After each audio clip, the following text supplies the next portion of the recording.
Assalamualaikum warahmatullahi wabarakatuh. Saudara sekalian, kita akan melanjutkan pembahasan kita dalam mata kuliah Filsafat Komunikasi dengan menjelaskan pengertian filsafat komunikasi dan manfaat filsafat komunikasi. Filsafat komunikasi pada dasarnya merupakan suatu bidang kajian, bidang studi yang mempelajari ilmu komunikasi dengan pendekatan filsafat. Jadi, dalam filsafat komunikasi akan ditelaah keilmuan komunikasi secara fundamental atau radikal, holistik, sistematis, metodologis, analitis, kritis, dan historis yang mencakup 3 tinjauan utama, yaitu ontologis, epistemologis, dan aksiologis ilmu komunikasi. Inilah yang dimaksud dengan filsafat komunikasi, yaitu studi atau kajian yang mempelajari ilmu komunikasi secara mendalam sesuai dengan tinjauan, pendekatan atau prinsip-prinsip filsafat.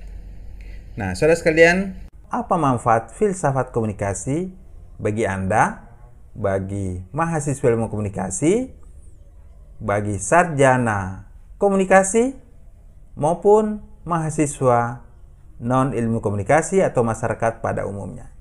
Yang pertama, dengan filsafat komunikasi, maka kita akan lebih memahami komunikasi secara holistik, secara menyeluruh, secara general, secara komprehensif, secara sistematik, secara mendalam, secara esensi atau radikal.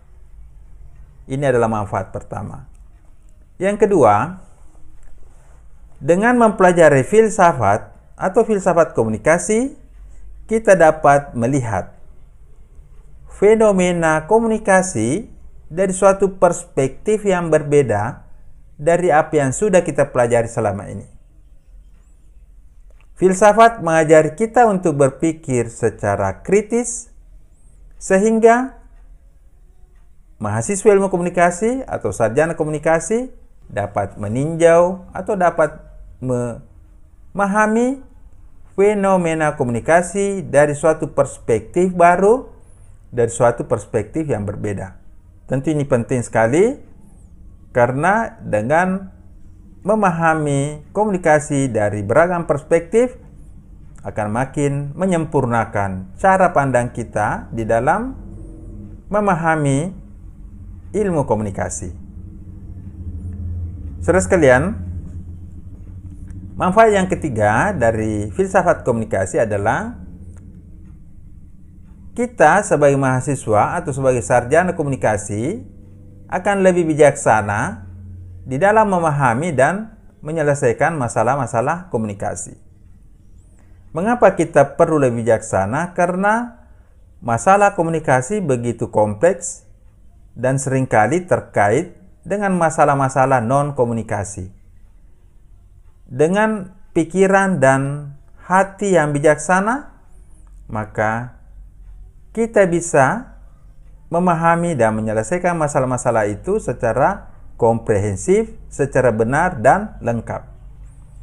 Yang keempat, manfaat dari filsafat komunikasi adalah kita akan khusus mempelajari, memahami, dan mengerti batas-batas dari objek ilmu komunikasi. Apakah itu objek materi atau objek forma? Kita juga akan memahami metode di dalam mendapatkan dan mempelajari ilmu komunikasi, serta apa manfaat dan kegunaan ilmu komunikasi yang bisa kita terapkan di dalam kehidupan kita. Saudara sekalian, yang kelima adalah manfaat filsafat komunikasi akan membuat kita atau siapapun untuk memiliki etika, memiliki moral dan estetika komunikasi.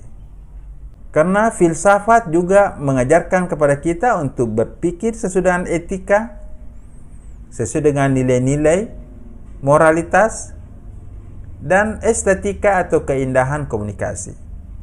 Tentu di dalam ilmu komunikasi sering kita memahami teori dan model komunikasi, maka di dalam filsafat komunikasi kita akan mengkaji, mempelajari etika, moral, dan estetika komunikasi.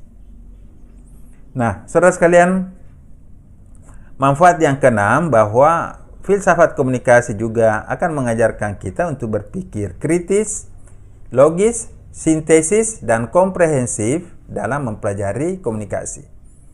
Ini yang seringkali dilupakan oleh mahasiswa ilmu komunikasi. Bagaimana kita mampu berpikir secara kritis, secara logis, sintesis, dan komprehensif sesuai dengan perkembangan dan cakupan ilmu komunikasi. Yang terakhir, manfaat filsafat komunikasi adalah akan mendorong kita untuk terus melakukan penelitian, mengembangkan ilmu komunikasi ini sesuai dengan perkembangan zaman, sesuai dengan kebutuhan, sesuai dengan masalah-masalah yang kita hadapi. Karena komunikasi adalah bagian esensial dari hidup manusia. Sejak adanya manusia pertama hingga akhir zaman, manusia tidak pernah tidak berkomunikasi, sehingga filsafat komunikasi ini akan dibutuhkan hingga akhir zaman. Kecanggihan manusia dalam berkomunikasi menimbulkan kompleksitas di dalam berkomunikasi seperti saat ini, sehingga filsafat komunikasi dalam era digital, dalam era teknologi komunikasi dan informasi, itu sangat penting untuk kita pahami. Dengan demikian, kita dapat berkomunikasi dengan lebih baik, lebih berdaya guna, lebih efektif, penuh etika dan moralitas dimanapun kita berada. Demikian, wassalamualaikum warahmatullahi wabarakatuh.